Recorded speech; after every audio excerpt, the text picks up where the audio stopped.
Hey guys, welcome back to the channel. This is John and Addicted to Fishing.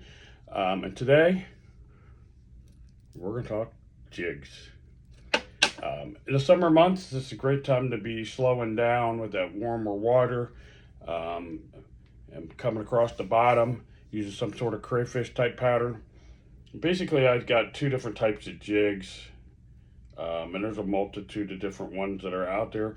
This one's the football. Also, you can notice sometimes on different football jigs, you have different types of line ties. I didn't search through all of my jigs to find the different line ties. But basically, this is a great crawfish imitator. The football jig, I like to drag it a lot, especially around rocky cover. It feels like to me that it hits that and kind of bounces up and over it a little bit better. So that's one. The other jig, these are both kind of the same. This is a homemade custom that a guy built. It's got kind of a flat back. And then this one I think is a Strike King Tour grade.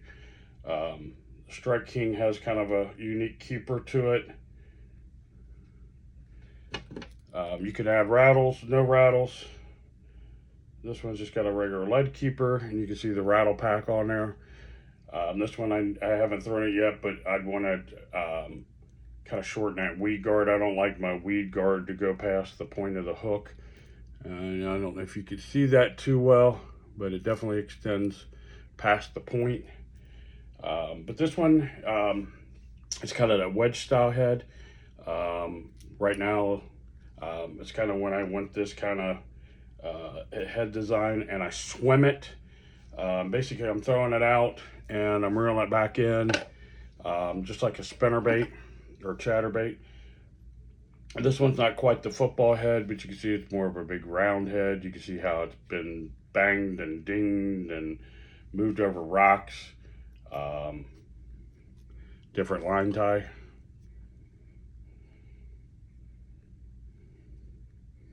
Yeah, the different line tie. All those line ties will give you a little bit more control on keeping them on the bottom. Plus it gives it a little different action. But anyway, these guys I like to throw on my worm and jig rod, something that's in a medium, heavy, fast action. Typically, depending on the type of cover, I'll throw this on straight braid, usually about 50-pound braid. Or if I'm fishing it on mono, I fish it 14 to 17-pound test mono. But anyway, with the swimming jig, guys, if you guys aren't throwing those versus a round head or a football head jig, the round head football head jig, you throw it out, let it hit bottom, and you bring it across the bottom and you're kind of crawling it. Whether you're just throwing it out and kind of sweeping your rod and just making it kind of come across the bottom, more like a crawfish going across the bottom. You can hop it.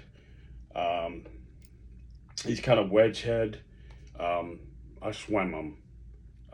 Every once in a while, I'll throw them out and I'll kind of hop them off the bottom, but I'll hop it and then swim it, let it hit, hop it, swim it.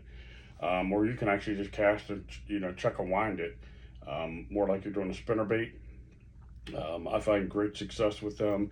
Kind of just like a chatterbait or a and a chatterbait, bladed jig, whatever you want to call it, is essentially this type of jig or any of these type of jigs, but you are swimming it. It just adds that vibration.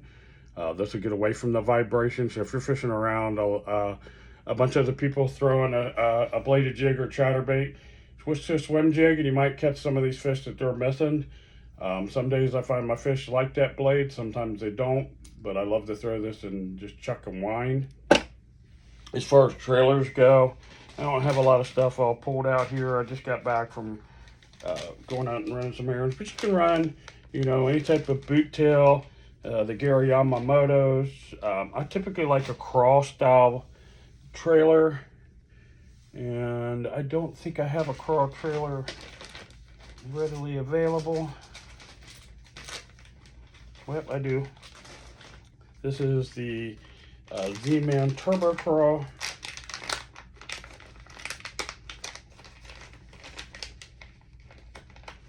But any of your type crawl type baits will work great behind it. Just make sure whatever you're your crawl bait that you're putting behind it, you do come in, because it'll have this little piece. Some of them, they tear. I find the Z-Man, I got to come in with a pair of scissors and cut that little piece out. It just keeps the flappers together, and that happens when they're pouring the bait in the actual mold. Make sure all these little tentacles along the side are broke free. If you need to, if this is your favorite style and it's kind of too long for the bait, you could cut them down. But a crawl type bait is generally my favorite for a swim jig, and I generally will fish it, rig it this style.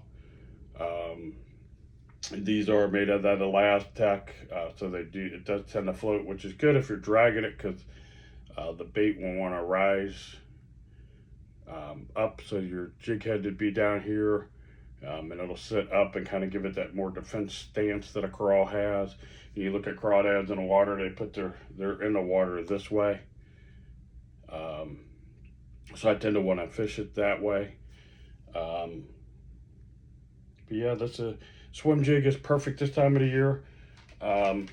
If I'm doing a lot of just swimming it, I tend to want to put it on, or the trailer I try to pick is generally some kind of boot tail or a fluke style trailer on the back of it. And again, I'm just throwing it like I do a spinnerbait. You can fish it just subsurface, you can fish it a little lower, but basically I'm throwing it out and winding. What I like to do too is give it a couple little snaps of my rod to give it some erratic motion, reel, stop, go back to reeling, kind of a mix of all that, just whatever you can to try to trigger that strike. But if you're not throwing some type of swim jig this time of the year, in early spring, you're missing out. It's a great way to catch them. In a lot of places that I'm fishing, nobody's throwing any type of jig. But a jig bite, especially come fall, and when I'm going to the football style or the round head, you're imitating that crawdad on the bottom, and a lot of times some of the biggest bites you'll get will be on a jig. I know a lot of people that strictly fish a jig, they don't even fish a worm. I kind of throw a little bit of all of it. But anyway, that's a great way to catch them. Again, I typically will pair that up on right around a 7 foot to 7.5 rod. Generally I try to get up to a 7-speed reel, something I can pick up that slack line on really quick. Or if I'm fishing, if I'm doing that chucking and winding, it'll keep up, and I'm not having to crank faster with the slower speed reel. And again, if I'm around heavy cover, or if I just have that rod, I have a 50-pound braid on, or it's about generally 14-15 pound mono. Again, I fish a lot of mono. I don't fish a lot of fluorocarbon. There's a lot of techniques that I use that the fluorocarbon, I haven't noticed anything great about it. For just the techniques that I'm using, fluorocarbon does have its purpose, and I do have some fluorocarbon that I spool up for different applications. But to me, it's what I'm using. I don't need anything besides the braid and the mono. So anyway, guys, just another real quick video. I do again apologize for the kind of inconsistency in the videos.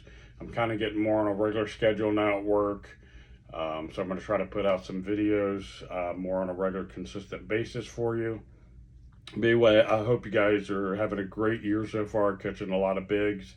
Let me know what's working for you, what's not working for you, where you're catching them, what you're catching.